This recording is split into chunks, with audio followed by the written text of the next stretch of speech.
My friend, have you ever walked into a room and felt the air shift before you said a single word?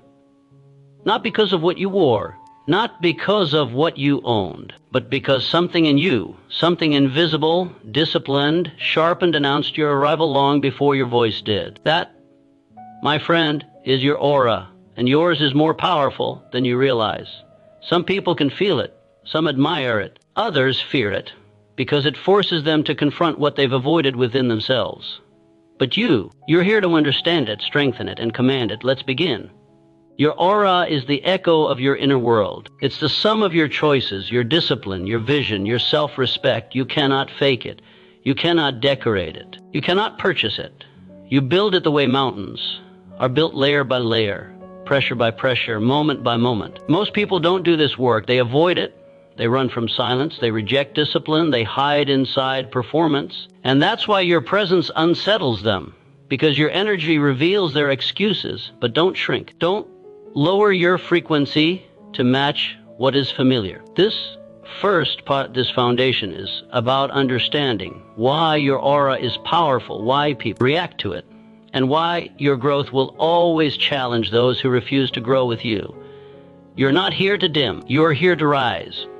The invisible introduction: every person carries a presence, an invisible signature. And before a single word leaves your lips, people feel you. They feel your certainty. They feel your intention. They feel your alignment, or the lack of it. Years ago, Napoleon Hill wrote about the vibrational influence of a human mind. He never used modern words like frequency or aura, but he understood the principle. Your mind broadcasts, your spirit broadcasts, your decisions broadcast. And the interesting thing, the world responds. Think about someone you admire, not for their popularity, but for their gravity. Think of the man who walks into a room and instantly commands respect without trying. He doesn't force attention. He doesn't chase approval. He doesn't perform for applause. His aura speaks, and the room answers. This is what you're stepping into. But there's a catch. When your aura grows, not everyone can walk with you. Some will misunderstand your silence. Some will misinterpret your standards. Some will label your focus as coldness. What they're really feeling is the discomfort of your clarity. And clarity, my friend, is intimidating to the unclear. The real reason people react to you, let me tell you something many people are never taught. People don't respond to your personality. They respond to your self-perception. If you know who you are, they feel it. If you doubt who you are, they feel that too. Your aura is your truth expressed without words. And this truth can overwhelm those who are still negotiating their worth. That is why you may have noticed how some people pull away when you grow. Hey, some become quieter when you speak with certainty. Some watch you with curiosity, but never meet your eyes. Some treat you differently, though nothing has changed except your energy. Your rising presence exposes their internal shadows. But listen carefully. Their discomfort is not your burden. Your expansion is not your crime. Your power is not your problem. You're simply living aligned while they are living conflicted.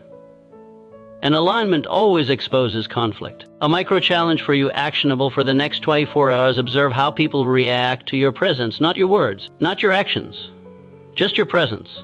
Walk with calm conviction, shoulders relaxed, breath controlled, mind anchored. Say less, notice more. Ask yourself, does the environment shift when I enter? Does someone become quieter? Does someone straighten their posture? Does someone become defensive? This is not ego. This is awareness. And awareness is step one in aura mastery. The private work, that public energy, reveals you don't build a powerful aura in front of people. You build it when you are alone. When you choose discipline over distraction. When you keep promises to yourself. When you study while others scroll. When you control your reactions when it would be easier to explode. When you practice silence instead of explaining yourself to everyone. Most individuals avoid this inner work. They want the results without the roots. They want the admiration without the mastery. They want presence without pressure. But presence is earned. Every time you deny a weakness its power, your aura sharpens. Every time you step toward a goal you fear, your aura expands. Every time you stay calm in discomfort, your aura stabilizes. This is why people feel you before they understand you. Your aura carries the weight of your private victories. The power of stillness is intimidating. A man who can sit quietly without needing validation, distraction, or noise is a man who owns himself. And most people don't know how to respond to someone who is not desperate for attention. They think you're too quiet. They think you're distant. They think you're hard to read. But the truth is this: you are anchored, not absent. Focused, not detached. Selective, not standoffish. Stillness is a declaration of inner strength. And those who cannot sit alone with themselves will always misinterpret those who can. The weight of your standards. Let's talk about standards. Your standards are not rules to impress others. They are boundaries that protect the man you're becoming. People often mistake standards for arrogance. But arrogance is insecurity wearing a costume. Standards are clarity wearing armor. When your standards rise, some people will feel pressure. Some will withdraw. Some will try to test you. Some will try to pull you back. Not because they hate your growth, but because your growth challenges their stagnation. And very few individuals are ready to confront themselves. This is why you cannot lower your standards to make others comfortable. Comfort never built a powerful man. Comfort never forged a powerful aura. Comfort never shaped a powerful destiny. Your aura strengthens every time you choose principle over popularity. The truth about your uniqueness here is a truth most people never fully accept. You are not for everyone. You are not meant to fit every room. You are not meant to be understood by every mind. You are not designed to be digestible for the average. And the moment you accept this, your energy multiplies. Because trying to be universally accepted is the fastest way to weaken your aura. You are here to resonate with the aligned, not accommodate the insecure. You are here to embody purpose, not appease the fearful. You are here to lead quietly, not perform loudly. And when you stand confidently in your uniqueness, life begins to align with you instead of the other way around. The unseen cost of a powerful aura, let me warn you with honesty. The stronger your aura becomes, the more intentional you must be. People will want your time, your attention, your energy, your presence. Not always because they value you, but because your presence fills their emptiness. A powerful aura attracts many, but not all who are attracted are meant to stay. Some seek healing but refuse growth.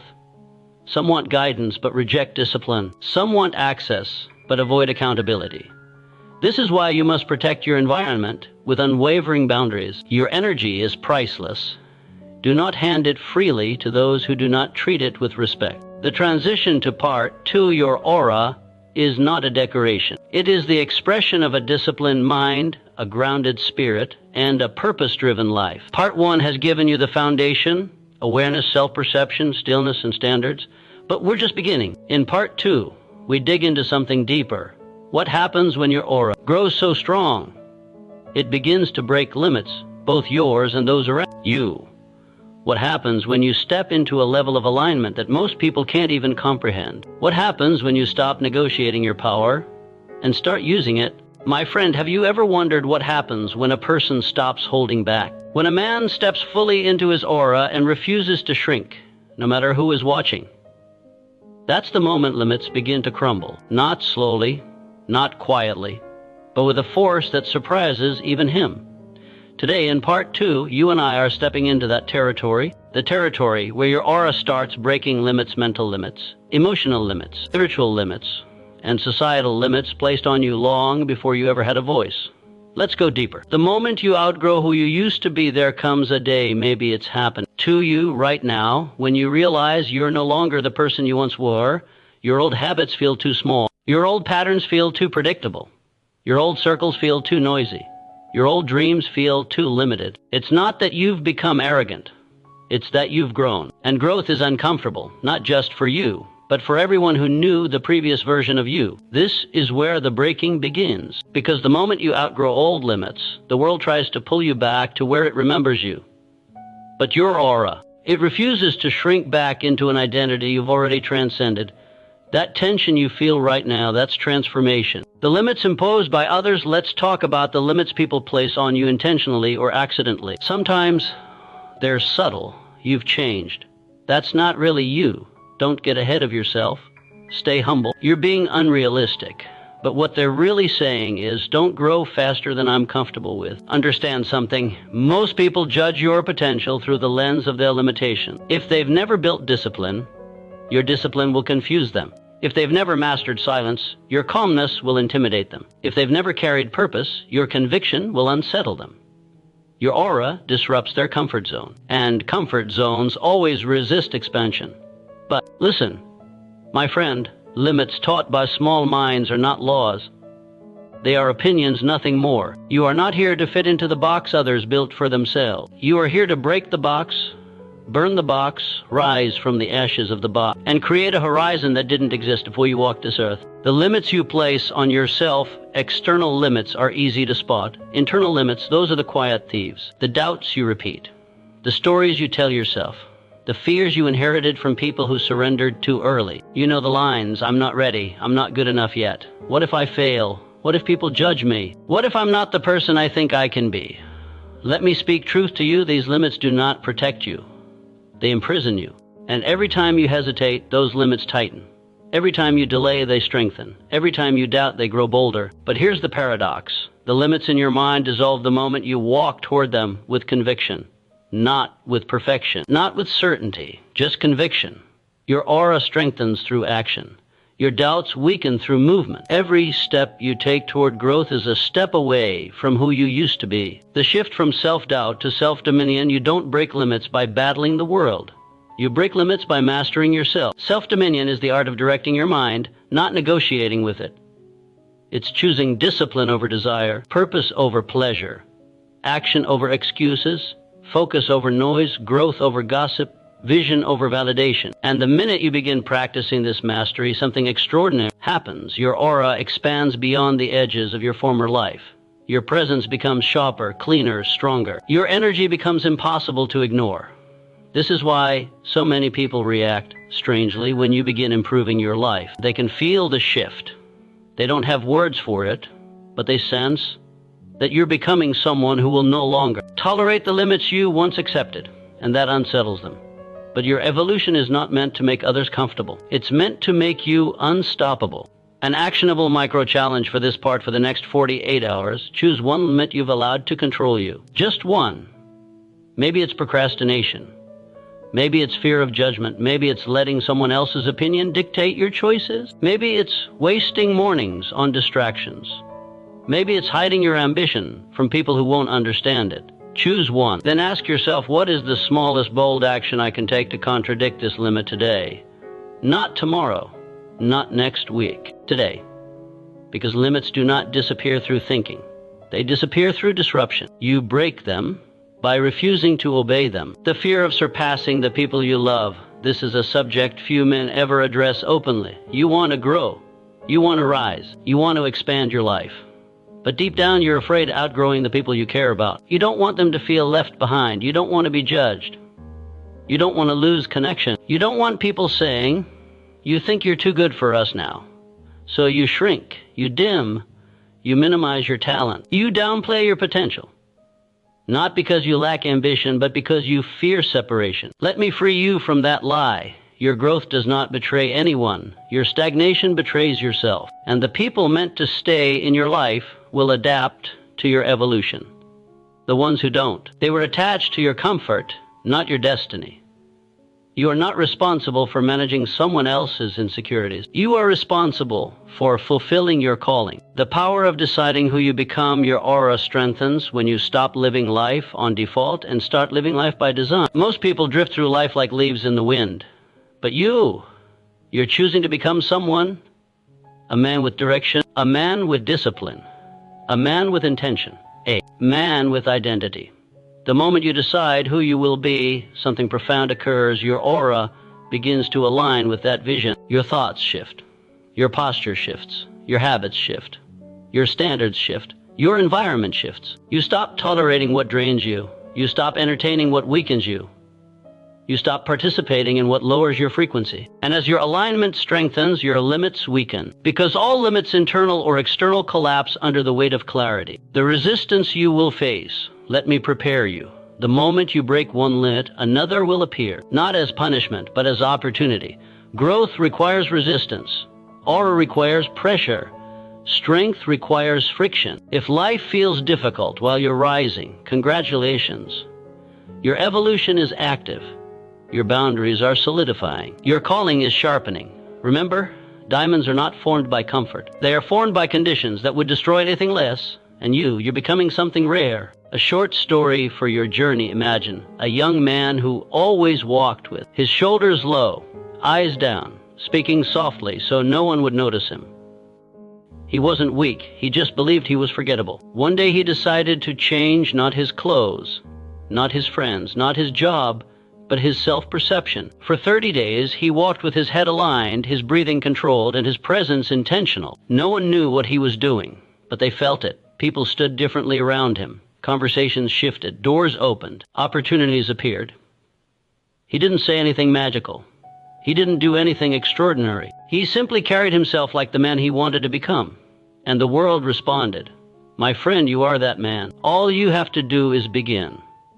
Breaking limits is not about force. You don't break limits by pushing harder. You break limits by aligning deeper. Alignment is your superpower. When your standards match your goals, your habits match your identity, and your energy matches your purpose, limits dissolve. You no longer chase opportunities. Opportunities recognize you. You no longer beg for respect. Respect is drawn to your presence.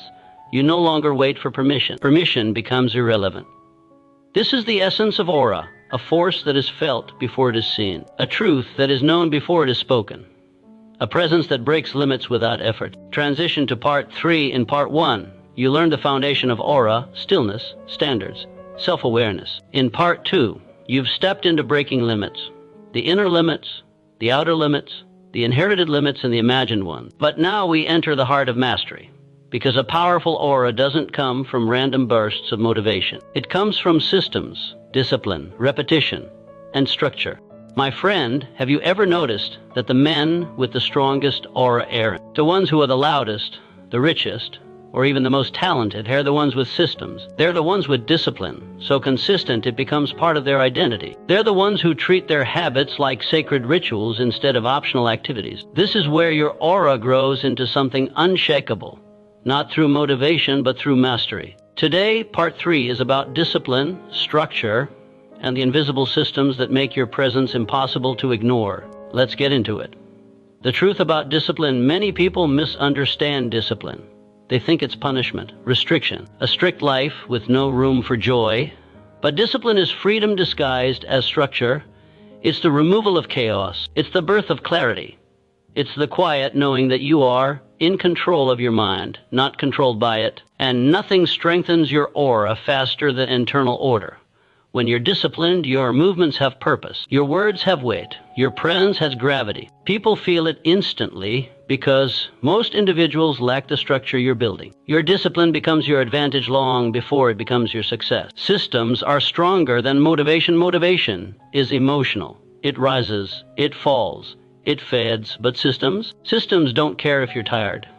Systems don't ask if you feel inspired. Systems don't wait for the perfect moment. Systems execute.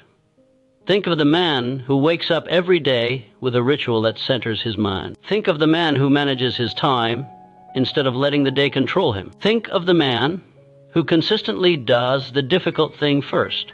He doesn't need to announce his discipline. His aura announces it for him. Why? Because consistency creates power, and power creates presence. When you build systems, you're telling the world, I'm reliable, I'm intentional, I'm in command, and that energy radiates. The core 4 systems of a powerful man. Let's break down the 4 systems that build an aura strong enough to shift any environment. 1. Your morning system. The first hour of your day decides the direction of your energy. If you wake up reactive, checking messages, scrolling, rushing, you enter the day already behind. But if you start grounded, breathing, planning, reflecting, your aura becomes centered. A powerful morning system includes controlled breathing, say clear intentions for the day, a brief movement, silence or reflection, 0 distractions for the first 30 minutes. This isn't luxury. This is alignment. And aligned mornings create magnetic presence. 2. Your input system. What enters your mind shapes your frequency. You can't build a powerful aura while consuming trash content, negative conversations, and constant noise. Your input system should include books that strengthen your mind, voices that elevate you, lessons that sharpen your vision, salty silence that helps you think, word boundaries that filter out negativity. Your aura is the echo of your mental diet. Feed it power, and it will radiate power. 3. Your behavior system. This system controls your habits, your actions repeated, until they shape your identity. Ask yourself, why do I follow through? Why do I keep promises to myself? Why do I finish what I start? Do my habits match my goals? Because a man who lacks behavioral discipline cannot carry a stable aura. Every time you stay consistent, you tell your mind, I can trust myself. And trust, internal trust, is the foundation of presence. 4. Your boundary system. This system protects your energy. Without boundaries, your aura leaks. Without boundaries, your clarity dissolves. Without boundaries, your peace is stolen. Your boundary system includes saying no without guilt. C. Restricting access to your time. C. Walking away from draining dynamics, limiting pointless conversations, protecting your mental space. This is not arrogance. This is self-respect. And self-respect radiates louder than any words. Discipline creates aura, not the other way around. Many people want presence without practice. They want confidence without consistency. They want respect without responsibility. But aura is not built on desire. Aura is built on discipline. Think of a warrior. Think of a master craftsman. Think of a monk. Think of a leader. Their presence is strong, not because they were born that way, but because they trained themselves into alignment. Your aura becomes powerful when your life becomes proof of that power. Not loud proof, not dramatic proof. Quiet, steady, undeniable proof. The drain of a life without systems. Let's talk honestly about the alternative. A man without systems reacts instead of leads, doubts instead of decides, sabotages instead of builds. He drifts instead of directs, hopes instead of acts. He wakes up tired because his mind is chaotic. He ends the day frustrated because he's scattered. He goes to sleep unfulfilled because he lived on autopilot. No wonder his aura feels weak. Without systems, his energy leaks through every crack in his day. But the moment he builds structure, everything shifts. Because a man with systems doesn't rely on motivation. He relies on identity. An actionable micro challenge for this part: pick one system to build this week. Just one. Choose from. Morning system, 1. Input system, 1. Behavior system, 1. Boundary system. For the next 7 days, treat that system like a sacred ritual. Consistency is more important than intensity. Even 10 minutes is enough to activate it. After 7 days, observe, high your confidence, high your calmness, high your clarity, hold your presence. You will feel the shift, and so will the people around you. The subtle language of systems. Here's something most people never notice. Systems change your aura the same way gravity changes a planet. Quietly, gradually, permanently. When you have systems, your posture improves, your tone stabilizes, your decision-making sharpens, your relationships filter. Your confidence becomes natural, not forced. You no longer try to look confident. You simply are. You no longer try to seem disciplined. You live disciplined. And that authenticity radiates. People don't trust words. People trust patterns. Systems create patterns. Patterns create presence. Presence creates aura. The story of a man who changed his life through systems. Let me share a short, simple example. There was a man who was always overwhelmed, always behind, always tired, always anxious. He tried new routines. He tried motivation videos. He tried working harder. Nothing worked. Then one day he changed one thing. He built a system. A simple 20-minute morning structure. Breathing, stretching, planning, silence. Within a month, people began asking, you look calmer, you seem more confident, you carry yourself differently. Your energy feels stronger. Nothing magical happened. He just created internal order. And internal order radiates external power. You don't need a perfect system. You need a consistent one. The difference between willpower, identity. Most people rely on willpower. But willpower is a battery and it drains. Identity is a generator and it fuels itself. Here's the truth. Systems turn discipline into identity. Identity turns discipline into aura. The moment you say, I'm the type of man who keeps promises. I'm the type of man who wakes with intention. I'm the type of man who protects his energy. Your aura strengthens because the world responds not to who you wish to be, but to who you decide to be. Your new standard by the end of this part, I want you to internalize one truth. A powerful aura is the result of disciplined systems performed consistently over time. Not luck, not genetics, not charisma, not validation. Discipline, structure, systems. These are the foundations of the man you're becoming. You don't rise because you feel like rising. You rise because your systems make rising non-negotiable. And that, my friend, is the difference between good energy and legendary aura. Transition to Part 4, Part 3 has given you the blueprint of systems and discipline. But the next level is deeper, because discipline alone cannot forge an indestructible aura. Pressure must shape you, pain must refine you, life must test you.